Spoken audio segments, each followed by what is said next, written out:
So all the shirts and the mugs and whatever was ordered is gonna be sent out on Wednesday. So I'm thinking about just putting this on the website because I really like the way this one came. I really like this one. That was my first time doing one. I haven't, and I'm thinking about making one for myself actually. So I'm thinking about putting it on the website. So if y'all want to go and purchase it, let me know down below if y'all be interested, if anybody would be interested in a mug just like the one I'm about to show y'all. So let me know what y'all think down below. Should I put this on the website? Because I know I have a lot of Pontiac people in here, a lot of G8 fans, a lot of SS fans probably. So let me know.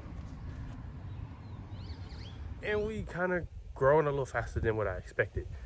So we already at like 650 at this video at the time that I'm doing this video. So if you want this mug, I'm picking somebody this week.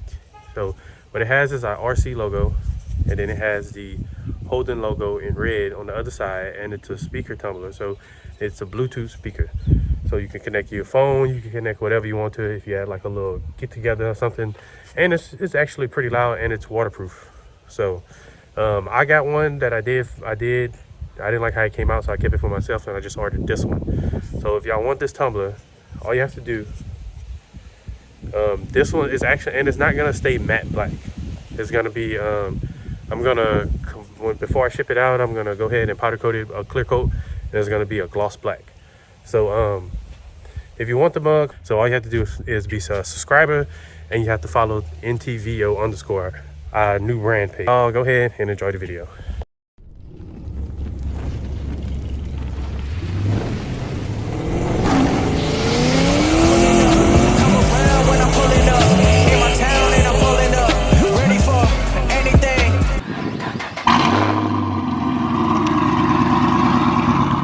What is going on, everybody? Welcome back to the channel. If you're new to the channel, my name is Mo. This is my channel, Mo Nation. Dang, I got a dread. Today we are going to check on the ABS.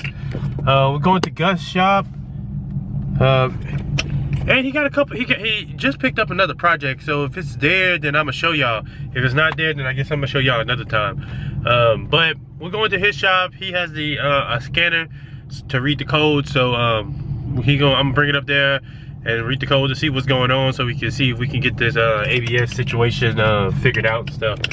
For some reason the ABS light pops on, so when I get to driving, the ABS light, it stays on. Like right now it's on, and then it'll turn off like it just did. It just turned off, and then if y'all can hear when it's off, turn left onto Manard Circle.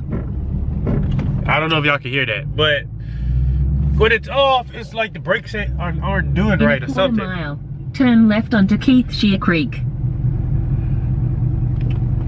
But like I said, when it's off, it's like the brakes, it's not doing right or something. Something ain't right. So, when the light turned back on, then it feels Proceed normal. to the route. So like I said, we bringing it up there, and we gonna go see what's going on. And if he got his project up there, I'm gonna show y'all. Sign.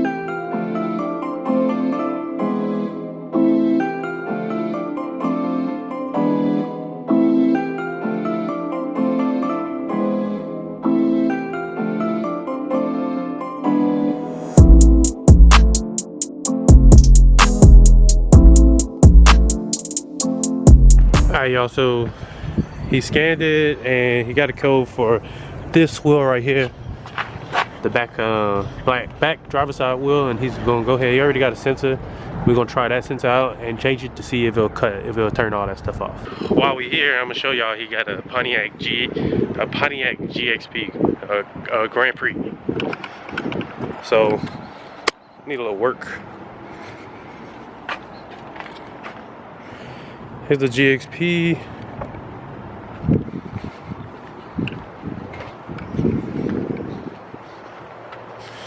So if y'all don't know, this has the 5.3 in it. So he got this for a pretty good price. It just needed to be cleaned up. And honestly, I almost bought one of these a long time ago. So the interior is actually almost as nice, if not better, than the G8. So the transmission is sitting in the back. So all it needs is a transmission. And the transmission is actually the weak spot on these cars. So it even has like paddle shifters on it. It has it also has heads-up display. See,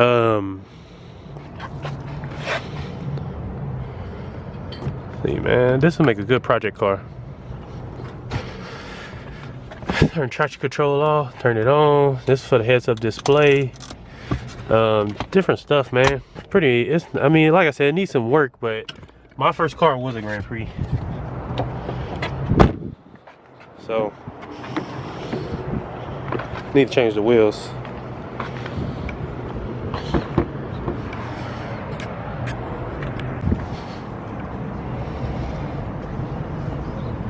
You gotta reach in the back, huh? Yeah. Oh, you gonna take it out. Just gonna pull the.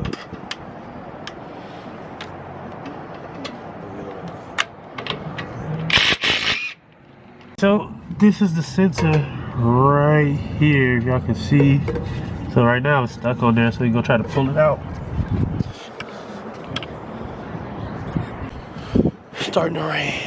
This is the old one right here. It had rust and stuff in it, and then the one we about to put in. Looking pretty bad.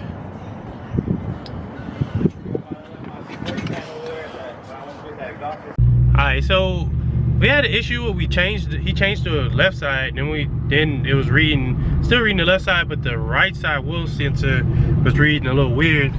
So we changed that one, and y'all can see right now he has his machine hooked up to it, and I'm just kind of watching the wheel speed sensor, and the right is like looking weird in a way.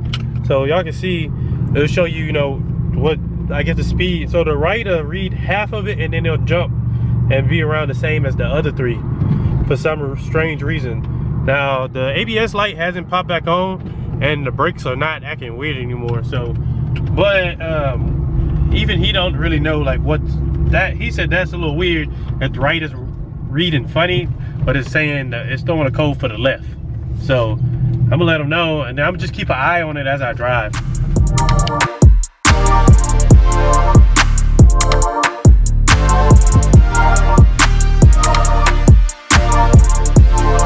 This wheel right here, the wheel speed sensor, which had like rust and stuff around it, we changed it, and then it was still throwing the code. So we changed the other side. That one was still throwing the code. So it still was throwing the code. So you'll see the computer before this video showing the sensor basically monitoring it. And for some reason, this side, the driver's side, is reading right, but the passenger side is the side that's reading weird. So axing around, because I've been axing around. Everybody encountered that type of problem.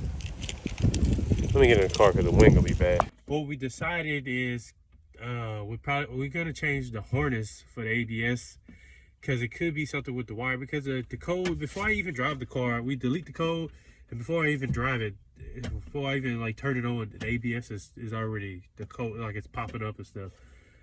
And so and the brakes are doing the same weird thing again. But for a minute it has stopped. When it started back again. So what we thinking is it may be the harness.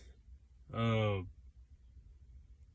may be the harness that's messed up, because I know, like, when I was working on the Durango, one video, whenever I moved the wire, like just by moving it, it hasn't been moved in years, and both cars I drove to the rig, so it has got dirt and mud and all kind of stuff on it, caked up. And I mean, no matter how much I try to wash it off every day, I'm still finding stuff on both cars from driving it to the rig.